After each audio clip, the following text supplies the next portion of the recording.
our distinguished witnesses today. Thomas West, the Special Representative for Afghanistan and Deputy Assistant Secretary at the Bureau of South and Central Asian Affairs at the State Department.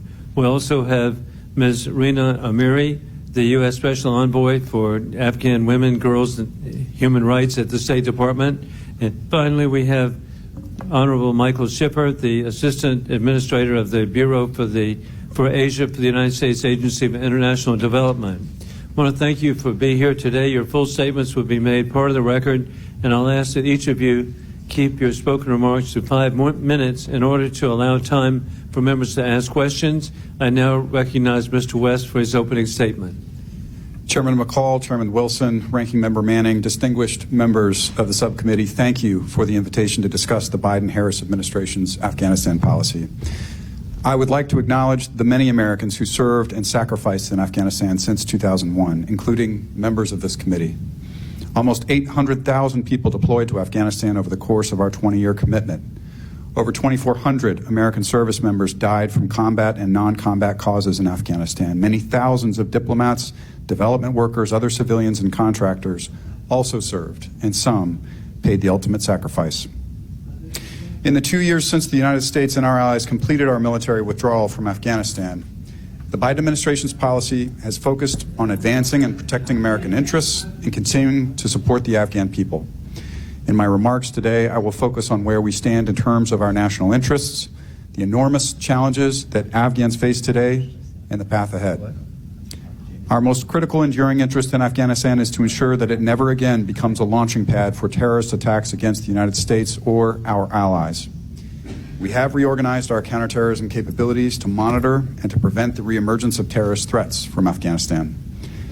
Al-Qaeda's ability to threaten the United States from Afghanistan or Pakistan is at a low point since the group relocated from Sudan in 1996. Al-Qaeda's low capability is the result of successful counterterrorism action by the United States and its allies over 20 years. The Taliban's sheltering of Al-Qaeda leader Ayman al-Zawahiri in a safe house in Kabul was a flagrant violation of their security commitments. Since then, we assess that the Taliban have undertaken efforts to fulfill their security commitments with regard to Al-Qaeda. The terrorist group whose capabilities and intent concern us the most in Afghanistan is the Islamic State branch there, Islamic State Khorasan Province, or ISIS-K. ISIS-K harbors clear intent to launch external attacks, and we monitor their capabilities and planning vigilantly. U.S. citizens are currently being wrongfully detained by the Taliban, and we are working actively to secure their release. During my time as Special Representative for Afghanistan, and with the help of colleagues such as Special Presidential Envoy for Hostage Affairs Roger Carstens, we have successfully returned several U.S. citizens held by the Taliban to their families. We remain in close contact with the families of U.S. citizens held by the Taliban. Securing the release of these Americans is among the administration's highest priorities in any engagement with Taliban representatives. The humanitarian and economic crises in Afghanistan are staggering in scope, and addressing Afghans' urgent needs is a policy priority. With thanks to Congress for its support, the United States has been the leading provider of humanitarian assistance to Afghanistan, contributing more than $2 billion since August 2021. That assistance has reached millions of Afghans, helped to improve food security, and addressed urgent needs after natural disasters. All U.S. assistance to Afghanistan is channeled through UN bodies, international financial institutions, and international and local NGOs, not the Taliban. My USAID colleague, Assistant Administrator Schiffer, can speak to our rigorous oversight mechanisms in greater detail. As we seek to address the urgent needs of all Afghans, we are reminded daily that nowhere in the world are women and girls more repressed than in Afghanistan. This is the result of reprehensible Taliban policies. Our policy in Afghanistan prioritizes the centrality of respect for human rights, and particularly of women and girls' rights, to Afghanistan's future stability and prosperity.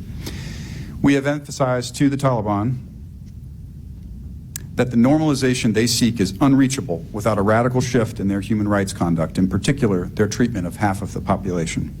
That is why Secretary Blinken appointed my colleague Rina Amiri as Special Envoy for Afghan Women, Girls, and Human Rights.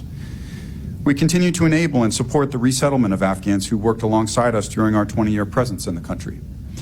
This effort is led by the Office of the Coordinator for Afghan Relocation Efforts inside the State Department, and it is one that Congress has likewise strongly supported. We are grateful for it. Across these priorities, we have sought to build consensus within the international community regarding our collective interests vis-à-vis changes in Taliban conduct. We support UN Security Council Resolution 2721 and the recommendation of UN Special Coordinator Sinerlioglu for the appointment of a UN envoy to Afghanistan. Such an envoy should develop a roadmap that outlines Taliban delivery on international priorities in return for steps toward normalization. Thank you for your time today, and I welcome your questions. Thank you very much, Mr. West. And now we recognize Ms. Amiri for her opening statement. Chairman McCall, Chairman Wilson, Ranking Member Manning, distinguished committee members, thank you for the opportunity to speak today about the devastating human rights situation in Afghanistan, particularly the extreme restrictions against Afghan women and girls, and for your sustained bipartisan support. I will be summarizing my written statement. When I assumed the position of Special Envoy for Afghan women, girls, and human rights in January 2022, I knew that it would be a difficult undertaking, and that despite the Taliban's rhetoric promising to respect the rights of all Afghans, the struggle to ensure respect for human rights, particularly for the rights of women and girls, would be an uphill battle. Unfortunately, that assessment has borne devastatingly true. In the last 2 years, the human rights situation in Afghanistan has severely deteriorated. Members of ethnic and religious minority communities, particularly Hazaras, are exposed to escalating threats and violence. Media freedom has been drastically curtailed, and vulnerable groups live in a state of peril. Restrictions against women and girls have been the most extreme. The Taliban have systemically targeted Afghan women and girls with more than 50 discriminatory edicts at the national level and many more at the subnational level. They have attempted to erase Afghan women and girls from society, revoking girls' access to education beyond the primary level, limiting women's employment, and depriving them of the opportunity to put food on the table. They've restricted freedom of movement for women and effectively removed them from public spaces. Those who have raised their voices have faced harassment, detention, and violence at the hands of the Taliban. Given the Taliban's track record and extreme ideology, the road ahead continues to look extremely challenging. Yet, even as we acknowledge these difficulties, we must remain resolute and support Afghan women and girls. If we do not continue to stand up for the rights of Afghan women, we put at peril women's rights everywhere. To address these challenges, my work focuses on 5 key areas. First, we support human rights and Afghan women through our diplomacy with our partners and allies and in our dialogue with the Taliban. We underscore that the United States will not support steps toward normalization with the Taliban unless there is a profound and meaningful shift towards respecting the rights of all Afghans, particularly women and girls. We also make it clear to the Taliban that women's rights and human rights are central to U.S. policy towards Afghanistan and will not be deprioritized or siloed. Second, we ensure that support for Afghan women and girls is not an effort just led by Western countries, but that it is a global effort championed by the region, particularly Muslim-majority countries. Third, we recognize the importance of including and amplifying the voices of Afghan women themselves and injecting their expertise and their perspectives into U.S. and international policymaking. Since we established the U.S. Afghan Consultative Mechanism, we have held approximately 200 consultations with Afghan women in civil society, including high-level meetings with senior U.S. and international leaders. Fourth, in coordinating with our interagency and department partners, we mobilize resources to advance education and economic resilience for women and girls, including virtual education programs and job skills training for Afghan women and girls inside and outside Afghanistan. To that end, my office launched the Alliance for Afghan Women's Economic Resilience and have efforts underway to support millions of Afghan women with access to virtual education opportunities and employment support. And fifth, We support protection and accountability measures through sustained work with the UN human rights instruments, as well as Afghan and international human rights organizations. I am grateful to have the opportunity to speak with you on these important matters, and I look forward to continuing to engage Congress as we support Afghans, particularly women and girls, and their valiant struggle for their rights. We are under no illusion about the challenges ahead, but we must at least match the resilience and determination of Afghans themselves. Supporting human rights, particularly the rights of women and girls, offers the best prospect for an inclusive, secure, and stable Afghanistan at peace with itself and its neighbors. The Afghans we invest in today will determine the Afghanistan of the future. Thank you. Thank you, Ms. Amiri. I now recognize Mr. Schiffer for his opening statement. Chairman Wilson, Ranking Member Manning, Chairman McCall, members of the committee, thank you for inviting me to testify today on USAID's efforts to deliver basic needs and humanitarian assistance to the most vulnerable people in Afghanistan. Consistent with U.S. national security objectives, our efforts over the past 2+ years have prevented economic collapse, have averted wide-scale famine, and have ensured that the health system continues to deliver basic services to the Afghan people. USAID's development model demonstrates our enduring commitment to the people of Afghanistan, to U.S. values, and stands in sharp contrast to the Taliban, whose values and methods cannot be further from our own, especially when it comes to the rights of women and girls.